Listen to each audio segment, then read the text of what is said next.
Mother's Day is great. Mother's Day is when they, burn my toast and jump on me in bed, and I love it. It makes my heart melt. After 3 years of trying for a baby, we discovered that we were going to have twins. And we were super excited. We were going to have 2 babies. At 26 weeks, we were told I was going into labour early. It was the most frightening thing I've ever been told.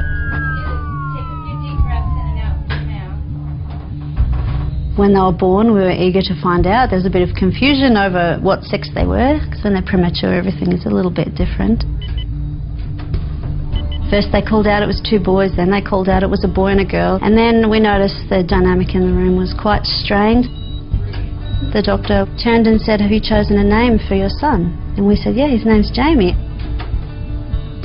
And he just sat on the edge of the bed and said, "Jamie didn't make it, we've lost him." David collapsed next to me. I just grabbed the baby from the doctor and unwrapped him, and I ordered David to get his clothes off and get into bed with me because I wanted as much body heat around this baby as possible because he was cold and I wanted him to be warm and alive.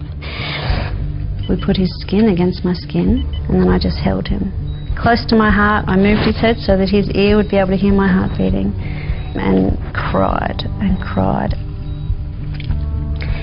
So we told him that he had a sister and that her name was Emily and that she was going to be okay and that he needed to look out for her.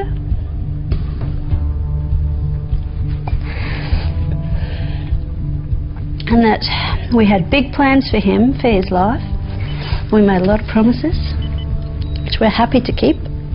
And we described all of his extended family to him. So we're bawling our eyes out and holding him. And then he started to move. And we thought, what? What's happening? And so we rang for the midwives to come back. We said, "Look, he's moving. He's breathing." And they said, "He's dying. You need to say goodbye." And we never let go of him. His skin was against mine for the entire time.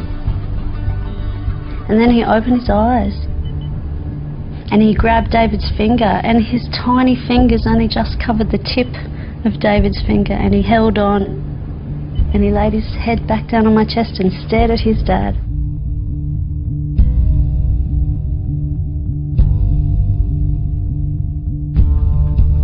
It was the most astounding and amazing thing that had ever happened.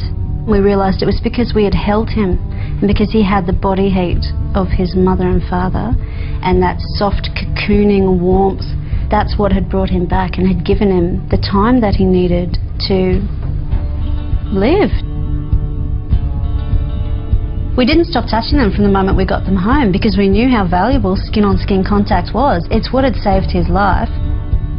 Sometimes when I hug them, I think I'm hugging them a bit too tight because I know how close I came to not having children. The twins are 5 in March. Our lucky little 3rd baby, Charlie, will be 4 in April.